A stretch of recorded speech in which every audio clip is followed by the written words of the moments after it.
بسم اللہ الرحمن الرحیم۔ السلام علیکم۔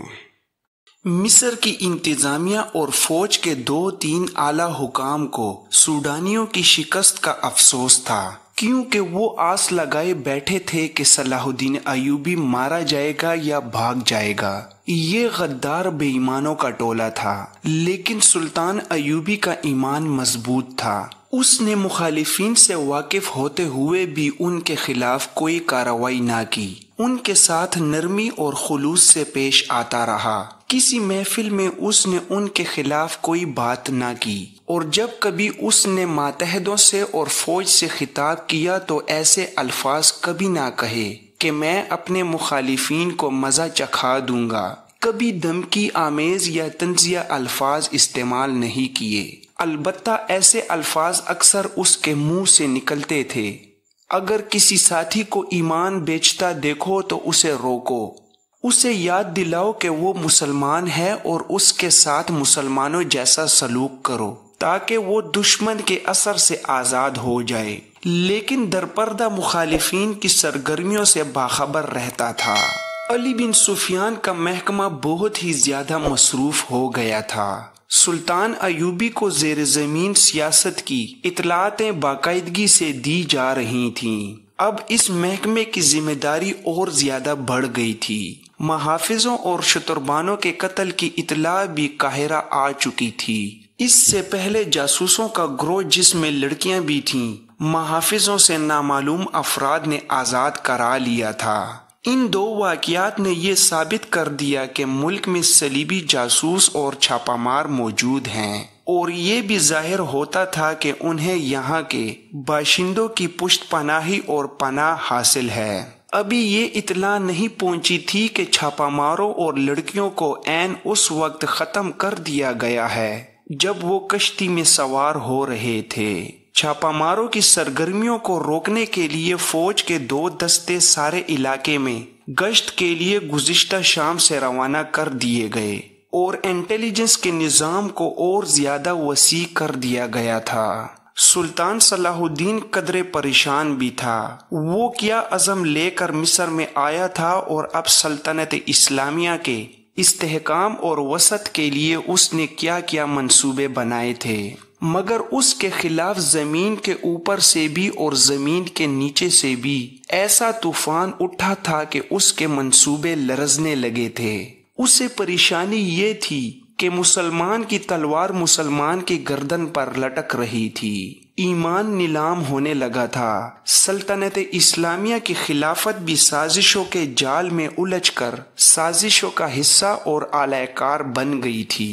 زن اور زر نے عرب سرزمین کو ہلا ڈالا تھا۔ سلطان ایوبی اس سے بھی بے خبر نہیں تھا کہ اسے قتل کرنے کی سازشیں ہو رہی تھیں، لیکن اس پر وہ کبھی پریشان نہیں ہوا تھا۔ کہا کرتا تھا کہ میری جان اللہ کے ہاتھ میں ہے، اس کی ذات باری کو جب زمین پر میرا وجود بیکار لگے گا تو مجھے اٹھا لے گا، لہٰذا اس نے اپنے طور پر اپنی حفاظت کی کبھی فکر نہیں کی تھی۔ یہ تو اس کی فوجی انتظامیہ کا بندوبست تھا کہ اس کے گرد محافظوں کے دستے اور انٹیلیجنس کے آدمی موجود رہتے تھے، اور علی بن سفیان تو اس معاملے میں بہت چوکس تھا۔ ایک تو یہ اس کی ڈیوٹی تھی، دوسرا یہ کہ وہ سلطان ایوبی کو اپنا خلیفہ ضرور سمجھتا تھا۔ اس روز سلطان ایوبی نائبین کو احکامات اور ہدایات دے رہا تھا جب 2 گھوڑے اس کے محافظ دستے کی بنائی ہوئی حد پر رکے۔ انہیں محافظوں کے کمانڈر نے روک لیا تھا۔ سوار میگنا ناماریوس اور موبی تھے۔ وہ گھوڑے سے اترے تو گھوڑوں کی باگیں ان کے ساتھی نے تھام لیں۔ موبی نے کمانڈر سے کہا کہ وہ اپنے باپ کو ساتھ لائی ہے، سلطان ایوبی سے ملنا ہے۔ کمانڈر نے میگنا ناماریوس سے بات کی اور ملاقات کی وجہ پوچھی۔ میگنا ناماریوس نے جیسے اس کی بات سنی ہی نہ ہو، وہ یہ بات سمجھتا ہی نہیں تھا۔ موبی نے اپنا نام اسلامی بتایا تھا۔ اس نے کمانڈر سے کہا اس سے بات کرنا بیکار ہے، یہ گونگا اور بہرا ہے۔ ملاقات کا مقصد ہم سلطان ایوبی کو یا اس کے کسی بڑے افسر کو بتائیں گے۔ علی بن سفیان باہر ٹہل رہا تھا۔